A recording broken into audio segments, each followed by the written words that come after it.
ele faz tanta coisa, e ele é isso, ele é aquilo, mas o dia que a fé dele for provada, ele costuma reagir de forma como ele nunca reagiu. E a nossa fé, de vez em quando, ela é testada por Deus. Como que Deus testa a nossa fé? A Bíblia diz que Abraão era um homem abençoado por Deus. Mas lá no Abraão, depois de um certo tempo, diz assim, ó, e depois destas coisas, resolveu Deus provar Abraão. Né, Samuel? Depois de quê? Gente, Deus chamou o homem saiu do meio da família dele, saiu da terra dele, saiu sem saber para onde ia, só com a direção de Deus, acreditando numa palavra que ele ouviu. E Deus, depois de tanta coisa, Deus abençoou Abraão. Abraão era um camarada mega milionário, cabra rico. Abraão tinha quase uma cidade à disposição dele, mas o Abraão não tinha filho, e na velhice Deus deu um filho a Abraão. Abraão já tinha experiência com Deus, era homem acostumado a ouvir a voz de Deus, um homem marcado por altar, um homem que aonde ele chegava, o altar era edificado, e ele falava com Deus, vivendo o milagre que na velhice Deus dá um filho, e aproximadamente 113 anos de idade, Deus lhe faz uma pergunta: Abraão, Deus pede algo para Abraão, não fazendo uma pergunta: Abraão, oferece o teu filho para mim, e eu quero o Isaac, porque esse eu sei que você ama. E depois destas coisas, é muita coisa que já tinha passado, mas Deus resolveu.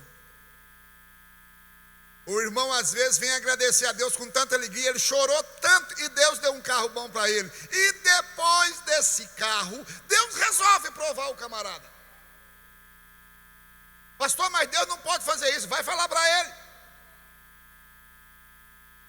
É só falar para ele, ué. Deus resolve fazer, aí Deus faz. E agora, Abraão, você já foi testado desse jeito? Não. Mas Abraão poderia questionar, porque na história não se registra que Deus era servido de sacrifício humano. E agora como é que vai fazer? Abraão acreditou e disse: eu vou oferecer esse menino ao Senhor, porque até da cinza Ele pode me dar outro.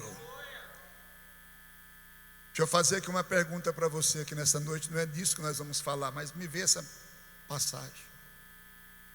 Você acredita que Deus pode restaurar o que você já perdeu? Você acredita? Pastor, foi o diabo que tomou. Então você vai cortar a comunhão, um relacionamento com o diabo, que deve ter algum relacionamento aí. Você corta e fica na presença do Senhor, porque a Bíblia diz que Deus dá e Deus toma. Coisas estranhas acontecem. Coisas estranhas acontecem. Mas o nosso Deus é poderoso. Então, o dia que Deus provar a sua fé, você vai precisar da mesma alegria que você teve o dia que você recebeu. Como Jó disse: Deus deu e Deus tomou. Bendito seja o nome do Senhor. Você pensava que a situação estava na sua mão, era um pensamento seu. Nós não temos controle de nada. Quem tem controle é Deus. É Ele que tem o controle. E Ele querendo, irmão, quem vai falar alguma coisa? Tem crente, pastor, que acha que Deus vai fazer o que ele está pensando. E Deus não anda na nossa cabeça. Deus não é pior para andar pela minha cabeça. Não, senhor. Deus sabe o que ele está fazendo. Jonas, depois de tanta dificuldade, Jonas vai a Nínive e prega. 3 dias pregando naquela cidade. Não foi somente Jonas que pregou. O rei deu ordem aos soldados também para ajudar ele. Vai nas ruas e sai pregando, porque como é que vamos andar numa cidade daquele tamanho com 3 dias? Mas o pessoal saiu falando, gente, acredita, acredita, acredita. E depois de 3 dias, Jonas subiu para um monte. E lá sentado, ele imaginava que Deus iria mandar fogo e matar todo mundo.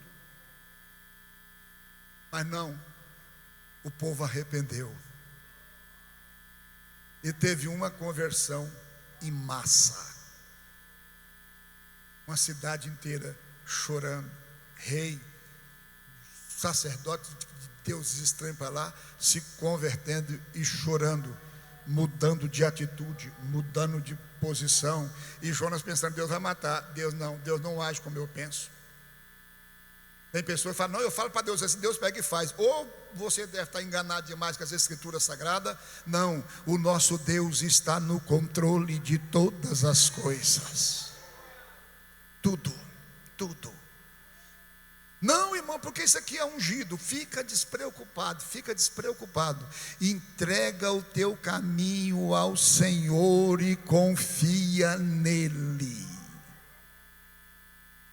Alguma coisa de você foi tirado.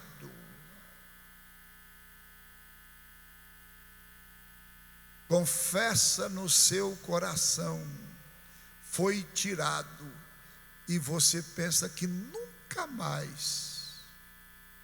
Mas Deus está dizendo para você acreditar.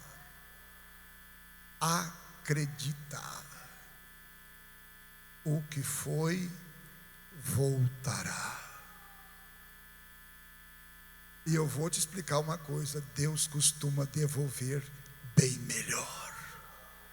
Bem melhor. Você reclamou tanto por algo que você perdeu. Reclamou tanto, você chorou, pensou que Deus tinha te abandonado. Deus não te abandonou, Deus não tem vergonha de você. Deus sabe que nós não vale muita coisa. Nós é fraco, nós é cheio de defeito, mas Deus nos ama a si mesmo. Deus está simplesmente provando a sua fé. Ergue a sua cabeça, continue a sua caminhada. Seja crente em nome do Senhor Jesus. Seja crente, porque daqui a pouquinho você vai sorrir e você vai dizer, meu Deus, eu não esperava. Mas é Deus provando a fé da gente. Deus não nos chama para um parque de diversão. Deus não chama nós para um piquenique. Deus não chama nós para um passeio. Deus chamou nós para um campo de batalha. E nós temos que batalhar. Batalhar, irmão, batalhar. E entre tantas coisas que você batalha, que você luta, você vai ter que priorizar algumas coisas. O que eu tenho que priorizar nessa carreira cristã? Judas, escrevendo na sua carta, ele diz que nós precisa batalhar pela nossa fé. Imaginou, pastor? Tem gente lutando com tanta coisa, mas está esquecendo da fé. Olha, se você não tiver fé, nada vem na sua mão. Porque a fé é o único veículo que Deus usa entre nós e Ele, para nós receber a bênção que nós tanto esperamos. É a fé. A fé, no meio dessa batalha que Judas coloca, ela parece que está levando assim a desvantagem na vida de alguns. As pessoas querem proteger tanta coisa, mas não protegem a sua fé. A incredulidade chega e quer arrebentar com você. O que a incredulidade fala? Está vendo? Cadê o seu Deus? Está vendo? Você não levava o dízimo para a igreja? Cadê o seu Deus? Cadê? Cadê Ele agora para te acudir? Aí você não protege a sua fé está levando pancada, está sendo esbofeteada pela incredulidade. A fé está quase morrendo, a fé está quase indo a óbito, e a pessoa está aí, mas parece que Deus não me ouve, Deus só ouve os outros. Irmão, batalhe pela sua fé, irmão, batalhe por isso. Não deixa a sua fé sucumbir no meio das dificuldades, irmão. Irmão, não deixa a sua fé fracassar. Irmão, todo dia nós alimentamos, porque o nosso corpo físico precisa para se manter de pé. Irmão, a nossa vida espiritual sem a fé, ela vai morrendo. Irmão, você precisa batalhar por ela. Não deixa a sua fé desfalecer. Não deixa a sua fé morrer. Nessa noite é noite de reavivar a nossa fé. Sair daqui mais gigante do que quando nós entramos. A incredulidade está batendo na sua porta. Põe ela para correr. A dificuldade está dizendo que você não vai superar, mas nesta noite tem vitória para nós, em nome do Senhor Jesus. Batalhe por ela, porque uma vez ela te foi entregue, uma vez ela foi dada para nós. Até que a gente receber algumas coisas não é muito difícil, mas conservar, coisa difícil é conservar. Meu Deus do céu, nós nem vinha na estrada. Bom, agora eu vou ler a escritura aqui, tenha paciência. Nós nem vinha na estrada e passando por nós alguns carros, e passou um camarada num carro. Aí o Jorge falou assim: olha aí, está perseguindo a gente. Eu falei assim: Jorge, para manter um camarada desse aí, o caboclo tem que ter muito recurso, que ele não mantém fácil. Não é fácil manter. Deus entregou a fé para o cristão. Pastor, eu não tenho fé não, então você não é crente. Porque sem fé é impossível agradar a Deus. Pastor, mas eu não creio igual vocês creem. Luta pela sua fé que você vai acreditar. Você vai acreditar. O que é fé, pastor? É ver o invisível. Ninguém está vendo a condição, mas você pela fé está vendo. É crer no impossível. Vê o invisível, crê no impossível e conquista o incrível. Fé é isso. Ah não, pastor, mas eu creio que Deus vai me dar o dinheiro. Tudo bem, não, pastor, mas eu não creio. Não, você precisa acreditar. E na vida de algumas pessoas, a fé está morrendo. Ninguém consegue ficar de pé se o combustível aqui dentro, físico, não estiver certinho. Quando a fome bate, você procura a sua casa, ou você procura um restaurante, ou você procura algum lugar que vende um lanche, para você aliviar aquela fome. Quando a necessidade do nosso milagre bate, você vai para onde? É muito fácil pedir assim: pastor Adilson, ora para mim. É muito fácil pedir: irmã Lúcia, ora para mim. Pedir a dirigente de circulação, as irmãs de circulação, ora para mim. Mas eu mesmo não acredito que se eu dobrar o joelho eu vou receber. Eu estou acreditando que a minha bênção vai vir de carona porque alguém orou. Não, Senhor, todos nós oramos uns pelos outros. Mas o Senhor Jesus um dia também precisou de oração. Precisou, tem fé, irmão. Aí o Senhor Jesus chegou para os discípulos e disse: orai comigo. Não é orar para mim, ora comigo. Enquanto eu estou aqui de joelho dobrado orando, o que você está fazendo?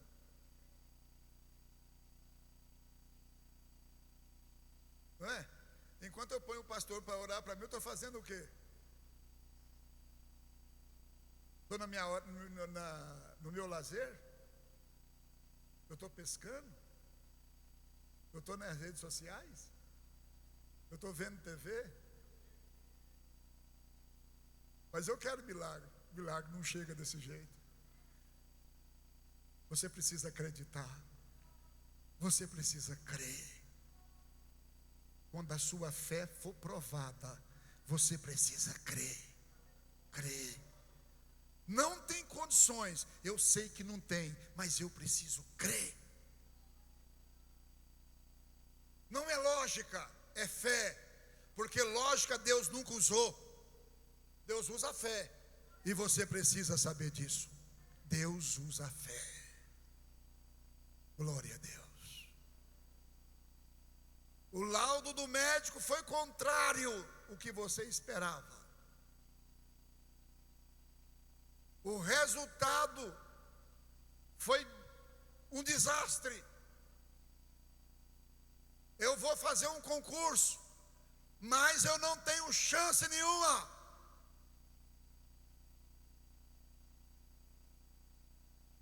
Eu conheço um irmão, hoje ele é aposentado da Polícia Federal, o irmão Jader Jonas. Observa a Polícia Rodoviária Federal, o que eu estou falando? Era um concurso. O Jader falou assim: Senhor, eu preciso, mas eu não tenho condições, porque o Jader, além de ter uma pneumonia terrível, o Jader ainda tinha um tal do bronquite. E como que uma polícia federal, uma coisa tão que exige tanto, como que ela vai deixar passar num concurso um caboclo que já está doente? Como?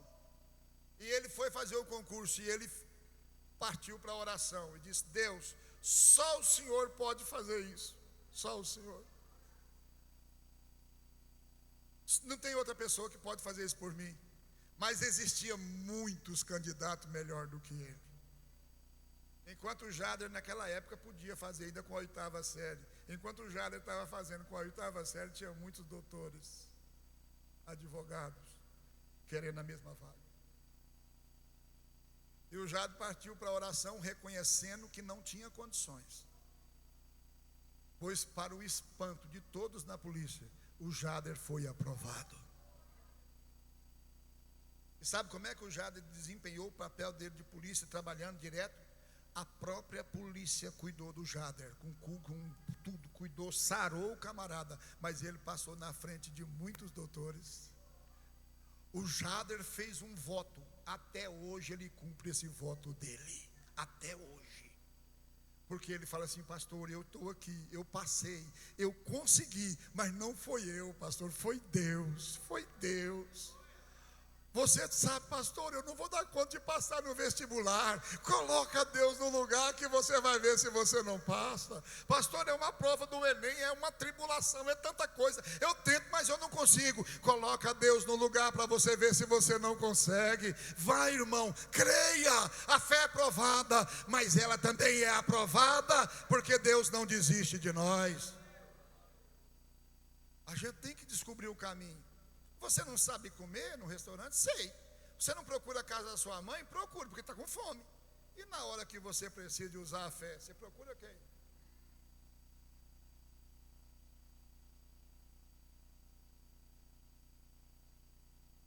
Por que nas nossas necessidades cotidianas nós sabemos aonde vai? E por que nas necessidades espirituais nós não queremos ir?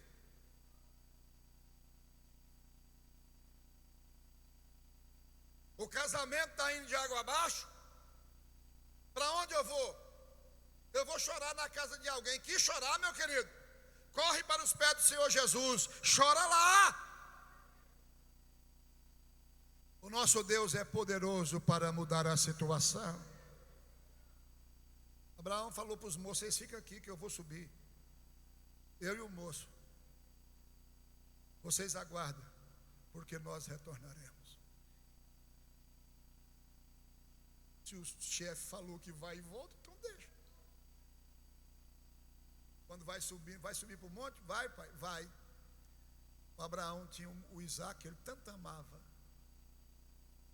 Mas na hora do sacrifício, de subir para oferecer o sacrifício a Deus, Abraão falou assim: Isaac, essa lenha é para você carregar. Quantos empregados poderia levar aquela lenha? Gente, o moleque era milionário. O cabo era rico, gente. O cabo era podre de rico. O menino tinha tudo o que queria. Mas na hora de oferecer o culto, não dá para mandar empregado. Você tem que levar a lenha. O Abraão falou assim: o cutelo e o fogo eu tenho. mas a lenha você tem que levar.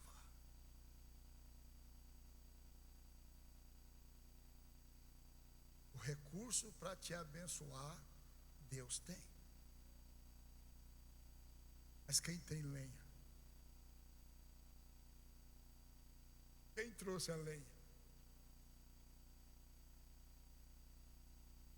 O menininho, rapazinho, subindo a montanha carregando aquele feixe de lenha. Meu Deus do céu, que dificuldade. Você tem que levar, companheiro, não tem jeito não. Com Deus não tem conversa não. Chegou lá em cima, e cadê o cordeiro? Ele falou, preocupa não, meu filho, é para você que Deus vai prover. É para você, preocupa não. Aleluia. Mas se o Isaac não leva a lenha, não tem provisão. Não tem, não precisa. Faltou alguma coisa? Você veio para o culto só buscar? Foi. Você não trouxe nada?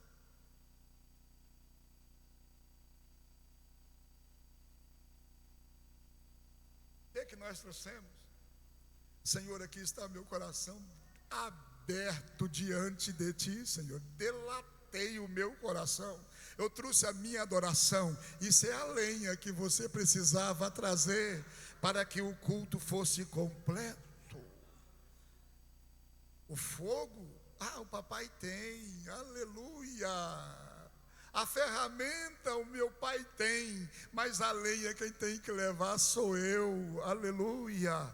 Eu sei que o meu Deus é poderoso, mas a verdadeira adoração quem tem que trazer sou eu. Eu sei que Deus é poderoso, mas eu não posso vir só buscar. Eu tenho que trazer algo para o meu Senhor, para oferecer um culto ao meu Senhor, porque o culto não é coletivo, ele pode até ser ministrado de maneira coletiva, mas eu ofereço ao meu Senhor o de melhor que eu tenho. O meu culto é individual, e da maneira que Deus recebe, a glória do Senhor desce, o céu se abre e a manifestação de Deus chega na nossa vida. Mas depende de mim, depende da nossa atitude, depende de algo que eu preciso. Eu preciso oferecer algo ao meu Senhor. Glória a Deus. Eu estou aqui hoje, amanhã é ciclo de oração, não sei se é, mas é amanhã. Quinta-feira tem culto, sexta-feira, mas eu preciso oferecer algo ao meu Senhor. O culto pode ser uma multidão de gente, como pode ser 4 pessoas, 10 pessoas, mas ali o nosso Deus está presente, aleluia. E é Ele que tem o fogo, é Ele que tem a ferramenta certa. O que você está precisando não está nem pasta de pregador, nem nome de pregador. O que é pregador, irmão? O que você precisa está na mão de Deus. É Ele que vai te dar. Mas eu preciso acreditar nisso. Mas deixa eu ler aqui um texto, senão o meu horário passa e eu não li nada até agora. Gálatas